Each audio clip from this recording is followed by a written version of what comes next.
Trump's the kind of guy who could shake Modi's hand in the morning and stab him in the back at night. China really has has more cards than people think. It has what we say an ace up its sleeve. One reason I think for Trump's pivot away from India and towards actually of all things Pakistan, we have to get Pakistan in the picture. Why all of a sudden? I mean, Pakistan is a stagnant economy. Where does the tax come from? It comes from Americans. This is just ridiculous that they come from foreign. Never interfere with your enemy when he's in the process of destroying himself. I think all these policies are a path towards destruction. They're not good. They're bad. So you just wait. You wait until a recession comes. The environment will change then. Donald Trump and the havoc that his tariffs have unleashed on the world has been making headlines on a daily basis. For India specifically, the blow has been big, and even more so because it came as a surprise. But why is Trump punishing India for buying Russian oil even as he excuses other big players? Is it to get India to yield to his trade demands? What will be the impact of this on these two countries? And most importantly, is this entire situation actually sustainable? Well, to discuss all of this, I'm joined by Professor Steve Hanke. He's an American economist and he teaches at Johns Hopkins University. He also served on President Ronald Reagan's Council of Economic Advisors, and he's been extensively writing and speaking about the impact of this tariff regime. Thank you so much, Professor, for joining us here today. Well, thank you for inviting me. Good to be with you. All right. Well, first of all, these cumulative 50% tariffs on India were a surprise for everybody since the talks between the two countries seem to be going well. So what, as per your understanding, seems to have gone wrong here? Well, one thing to understand is that President Trump is what I think we refer to as a mercurial personality. And that means that he's very hard to predict. As I've said before, with regard to Prime Minister Modi, Trump's the kind of guy who could shake Modi's hand in the morning and stab him in the back at night. And there's no way to anticipate that kind of thing. So that's one aspect to kind of set the table and the stage for the situation. So there's a lot of background and history in this now. Put Trump in the picture and India in the picture as the voice of the global South, and what do you have? Well, Trump obviously has the idea that he wants to reduce the influence of the global South and BRICS, and that means he's got to reduce the influence of India because India is leading. Right. Absolutely. But US also views China as a big competitor, right? And far bigger than India. But though they have said that they are imposing extra tariffs on India for importing Russian oil, they seem to have excused China because they have, of course, extended the truce on the tariffs for another 90 days. So how does that fit in here? Or is it just that China has more leverage on them? Because the last time when the entire trade war escalated, they both slapped triple-digit tariffs on each other. India, of course, has yet to retaliate to that. Well, I think what's going on there, one factor that's very important is that China really has has more cards than people think. It has what we say an ace up its sleeve, and that is China does control a vast array of critical materials. And I think Trump has finally realized that. He's been advised that China does hold these cards with regard to critical materials. And it's something I follow very carefully and have for almost 60 years now.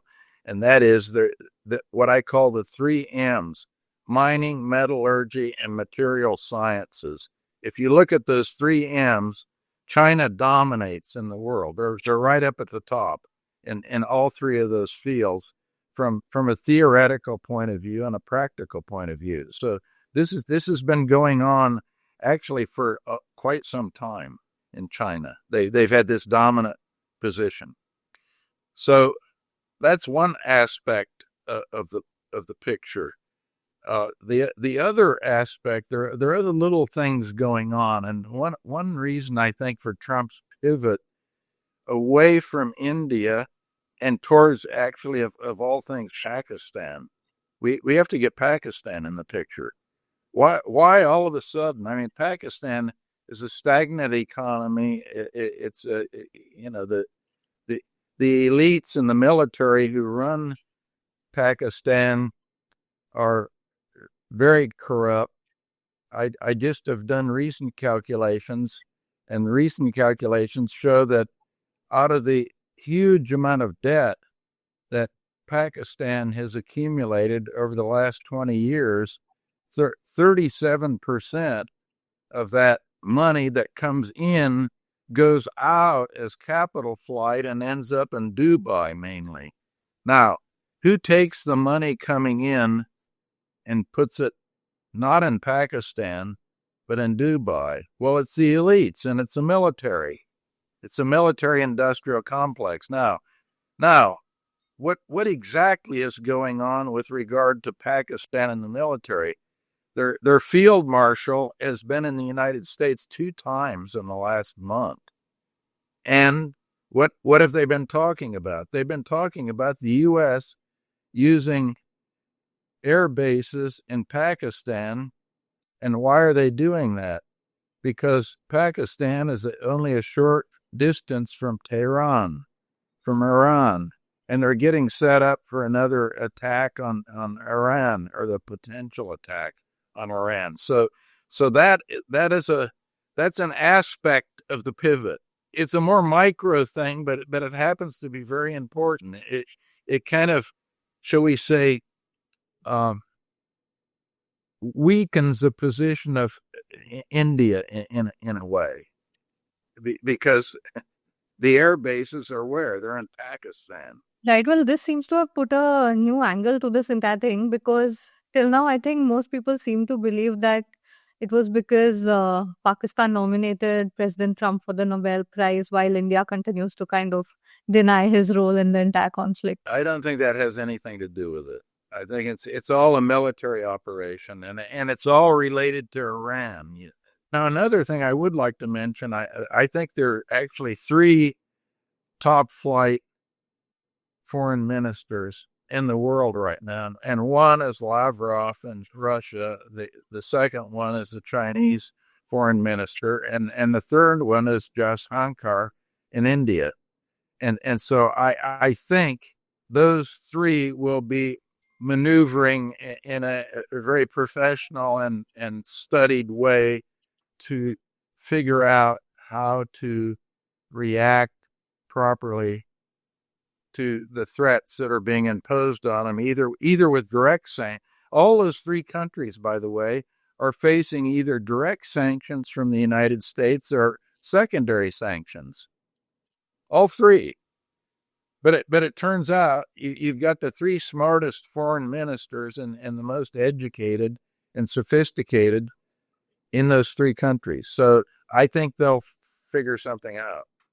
Right. I want to go back to one quote of Napoleon that you mentioned. Why would you say Donald Trump is destroying himself with these tariffs? Because he is claiming that there are billions of dollars coming into the U.S. due to these tariffs. The first thing, tariffs, you mentioned it in your introduction. I was President Reagan's economic advisor, or one of them, and I'm a free market economist, a classical liberal, and a free trader.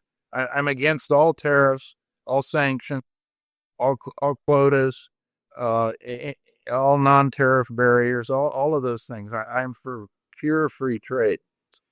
So I think the evidence shows that free trade is a positive from an economic point of view, and tariffs, quotas, sanctions, all those interferences are negatives.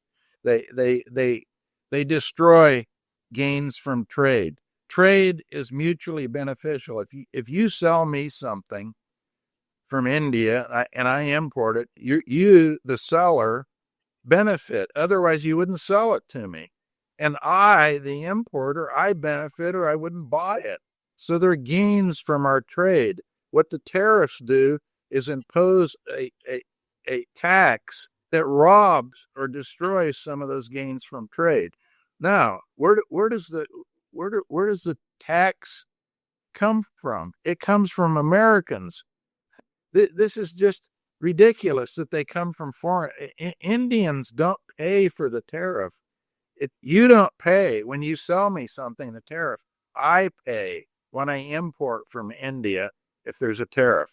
So that's the whole economic rationale for tariffs. You can find very few economists any place in the world who are pro tariffs, and that is economist on the left, economist in the middle, economist on the right. It doesn't make any difference. They're all fundamentally and in principle free traders. The third aspect is the fact that I think, due to the fact that the money supply has been very anemic, the growth in the money supply in the United States for the last 2.5 years, I think the U.S. is on the verge of going into a recession. So all those things, all the principles and practice behind tariffs is a negative, and will push the U.S. economy down. By the way, that in addition to the slow growth in the money supply, will mean we have a recession coming, and once the recession comes, that will create a major headache for Trump. So that's why Napoleon never interfere with your enemy when he's in the process of destroying himself. I think all these policies are a path towards destruction. They're not good. They're bad. So you just wait. You wait until a recession comes. The environment will change then. Right, that was actually going to be my next question to you. That what would your advice be to India, or to say Prime Minister Modi, or to the foreign minister, that you should just kind of wait it out and not cower down? Is that what you would say? I think waiting it out is the right thing to do. The Indian economy is in good shape now. It's in pretty good shape. I think the Reserve Bank is doing a good job, has been doing a good job. And as you know, a few days ago, they left the repo rate constant. They didn't change it. And I think that was a good move. And the reason it was a good move, there's a lot of uncertainty now. We're talking about all this uncertainty that's been created and the weakness in the rupee. So I think it was a good idea not to change the interest rate. I think it puts India in a good position now to withstand the blow from the bullets that are coming in. Yeah. Okay, well, I just have one last question for you. Do you think Trump is just going to end up isolating the United States from their allies, because he seems to have slapped a lot of their allies with these tariffs? So, how do you think this entire thing is going to pan out in the coming few months? He's meeting with Putin tomorrow. He has also threatened India again that, if the meeting does not go well, then more sanctions may be coming. Of course, this is a pressure tactic from the US on India as well. So how do you think this entire situation is basically going to pan out in the next few weeks? If you attack somebody and you make them an enemy of yours, which he's doing with the global South, by the way, which and BRICS, there's no question. Trump's making a lot of American enemies, even in Europe, even allies in Europe. If you make a lot of enemies, eventually you face a payback time. The enemies will eventually counterattack. Absolutely. Thank you so much, Professor, for joining us here today. That was a very insightful conversation. Well, thank you for inviting me. Good to be with you.